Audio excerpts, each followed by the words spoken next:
Early morning, May the 12th, 1989. On a railroad siding in the desert, a freight train waits to head up over California's San Gabriel Mountains. Frank Holland is the chief engineer for Southern Pacific Freight Train number 7551 East. Well, my job as an engineer is to get on the train, operate the locomotives, obey the rules, speeds, slow down at restrictions, and get the train from point A to point B. His work on this trip actually began the night before at the Mojave Rail Yard. Some of Southern Pacific's freight trains are put together here, picking up crews and engines to take them across the country. Holland is here to collect the paperwork he'll need for the journey. Hey, Frank.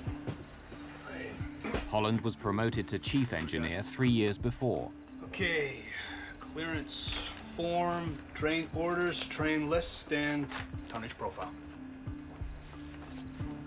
His paperwork tells him he's hauling 69 freight cars, each one weighing 54,431 kilos. Holland also learns that the cars are all filled with the same thing, trona. It's a non-toxic chemical used in fertilizer. So you start making your calculations on what kind of horsepower you're going to have to take that train down that hill. And that will tell you at what speed you can go. Thanks. Have a good one. Altogether, Holland's paperwork tells him he's hauling more than 3.5 million kilos of cargo, more than 10 jumbo jets. Hey guys, going down to West Colton. We got 69 cars filled with trona. Everett Crown is the conductor of 7551. He'll sit up in the front engine to assist Holland. Alan Reese is the brakeman this morning. He'll ride 2 engines back. Between them, the 3 men have almost 50 years of experience working the trains with Southern Pacific.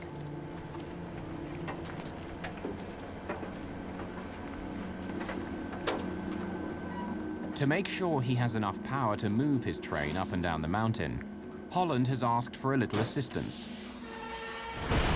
Southern Pacific dispatchers sent him 2 helper engines. Lawrence Hill is the engineer at the back. Robert Waterbury is his brakeman. While they've run this route before, it's not where they normally work. They don't know the weight of the cargo they're helping to haul, and they don't ask. 7551 East now has 4 engines up front and 2 behind.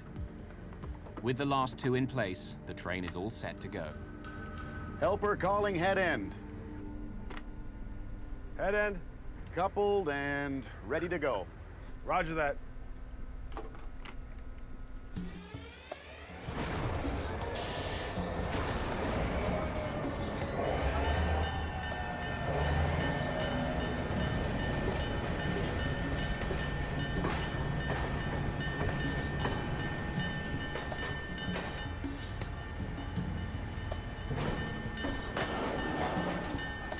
.7551 East slowly gathers steam. In just an hour and a half, it'll reach the top of the mountains, the 1,300-meter-high Cajon Pass.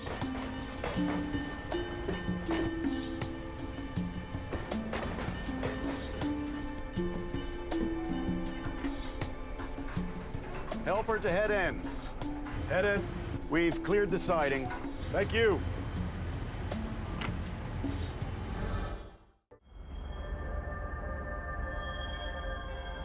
May the 12th, 1989. Just after 7 in the morning, Southern Pacific Freight Train 7551 East begins the long, slow descent from the top of the San Gabriel Mountains. The massive train is hauling 69 cars full of freight. At the bottom of the hill, the sleepy town of San Bernardino, California. As the tracks start dipping downhill, engineer Frank Holland first applies his dynamic brakes. They slow each of the 6 engines, reducing the speed of the entire train. He's only allowed to go 48 kilometers an hour through the pass. He checks in with Lawrence Hill, the engineer in the helper engine at the back of the train, to make sure he can maintain his speed. Call in the helper. This is the helper. You got all your dynamics? Yeah, I'm in full. Roger that.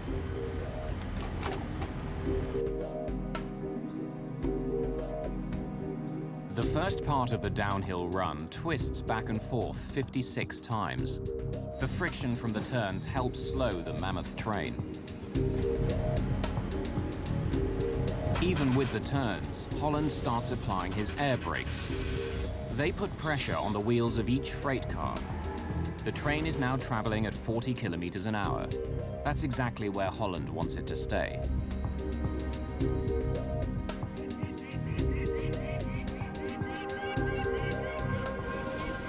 Once through the curves, though, Holland's brakeman, Everett Crown, notices that the train is picking up speed. Frank, we're at 30.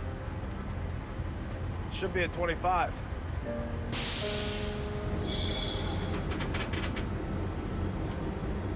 The train actually was maintaining its speed. It might have been picking up just a little bit, but we still had a long way to go.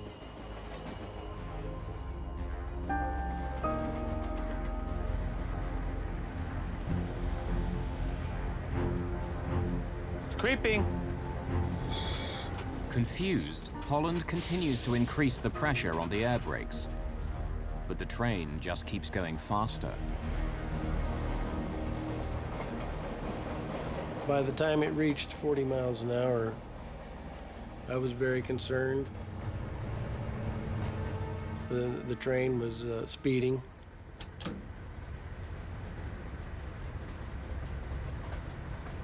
As the train approaches 72 kilometers an hour, Holland turns his air brakes on full. But it doesn't help.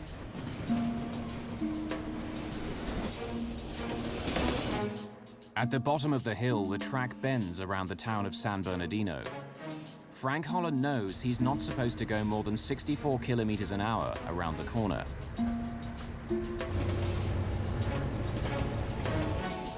Partway down the hill, he's already going much faster than that.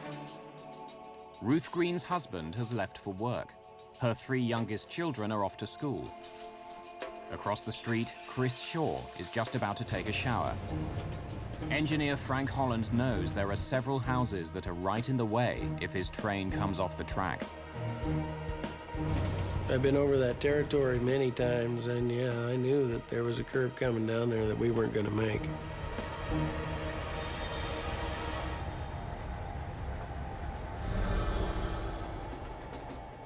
At the back of the train, engineer Lawrence Hill also knows they're in trouble. The air brakes are turned on full, but the train isn't slowing down at all. Something must be wrong up there. Without talking to the front of the train, Hill slams on the train's emergency brakes. It's their last chance.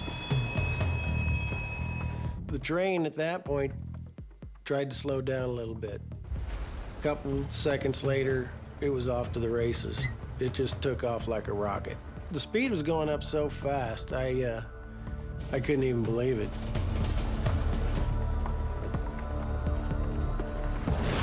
The emergency brakes haven't worked. Smoke begins pouring out from underneath the train, and it just keeps going faster. 60! 70! 80! It stopped at 90 because that's as far as the speedometer would go.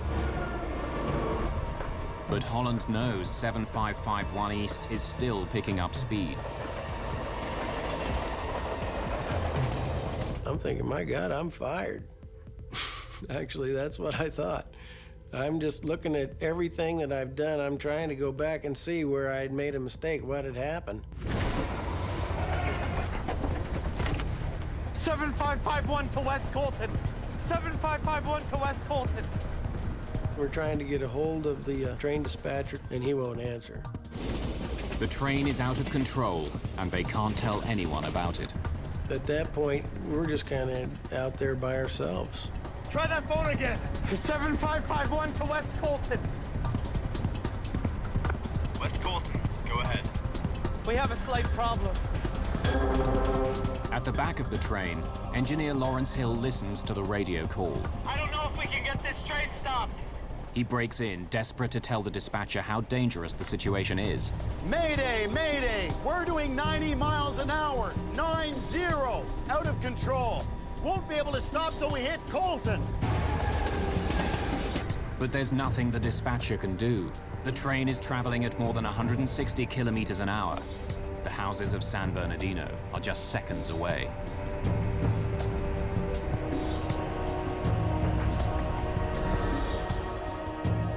Down in the town, a strange rumbling breaks the morning calm. My house began to vibrate. The house was rattling so hard, I would have thought that the windows would have broke. It just got worse and worse. By then, I realized it was the train. As we were coming up to that curve, I looked over at Everett and I said, We're gonna die on that curve. he wild-eyed, like he was just couldn't believe and just scared to death, and I'm sure I looked the same way. All I knew is that I just put my feet up there and I said, hang on, here we go. I never expected to survive.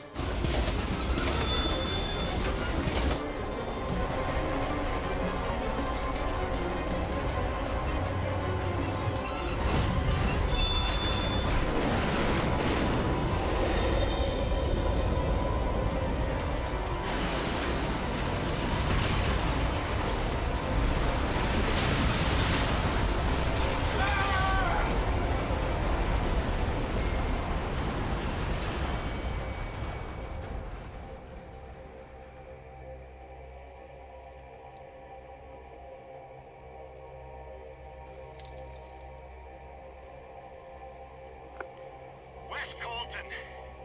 AGYM Saugus dispatcher, please come in.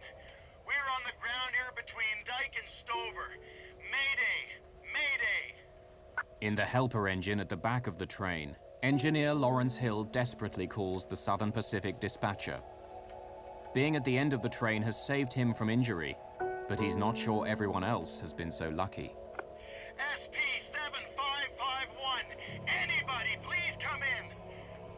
It takes more than a minute for Hill to get a response to his frantic call.